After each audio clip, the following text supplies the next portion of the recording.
Assalamualaikum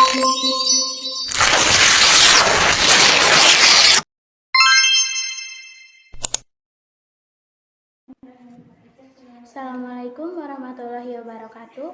Perkenalkan, nama saya Yohan Novalia Fitri sebagai perwakilan dari kelompok 4 yang beranggotakan Dila, Meta, Rahmah, Rida, dan Siska yang membahas tentang bukan PPh pasal 21 dan tarif pajak PPh pasal 21. Apa saja sih yang bukan termasuk PPh pasal 21? Yang pertama, bantuan atau sumbangan termasuk dalamnya zakat.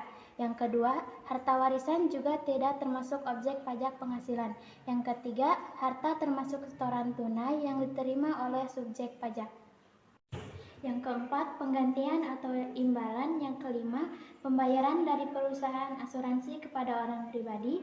Yang keenam, dividen atau bagian laba yang diterima atau diperoleh perseroan terbatas.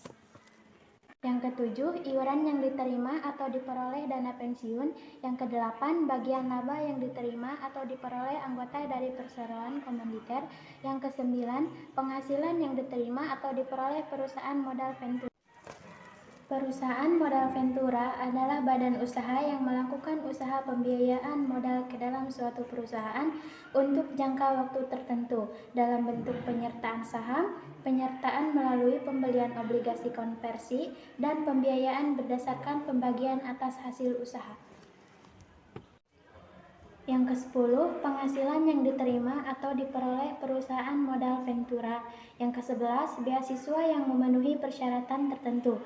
Yang ke-12, sisa lebih yang diterima atau diperoleh badan atau lembaga nirlaba yang bergerak dalam bidang pendidikan. Tarif PPh pasal 21.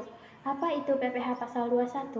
PPh pasal 21 merupakan pajak pemotongan yang dikenakan atas penghasilan yang diterima oleh seorang wajib pajak orang pribadi atau WPOP dalam negeri berupa gaji, upah, honorarium, tunjangan, dan pembayaran lain dengan nama dan dalam bentuk apapun yang sehubungan dengan pekerjaan, jasa, atau kegiatan yang dilakukannya. Penghasilan kena pajak atau PKP. Penghasilan kena pajak PPh pasal 21 menurut Direktorat Jenderal Pajak No. per 32 PJ 2015 adalah sebagai berikut. 1. Pegawai tetap. Yang kedua, penerima pensiun berkala. Yang ketiga, pegawai tidak tetap. Dan yang keempat, bukan pegawai. Penghasilan tidak kena pajak atau PTKP. Penghasilan yang tidak akan dikenakan pajak yaitu penghasilan yang kurang atau sama dengan 54 juta.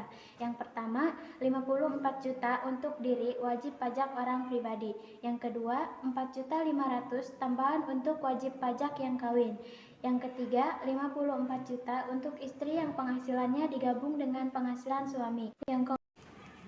Yang keempat, wajib pajak dengan penghasilan tahunan di atas 500 juta adalah 30%. Dan yang kelima, untuk wajib pajak yang tidak memiliki NPWP dikenai tarif 20% lebih tinggi dari mereka yang memiliki NPWP dengan tujuan memberikan efek jera. Oleh karena itu, pemerintah menganjurkan untuk membuat NPWP. Sekian yang dapat disampaikan. Mohon maaf bila ada kesalahan. Wassalamualaikum warahmatullahi wabarakatuh.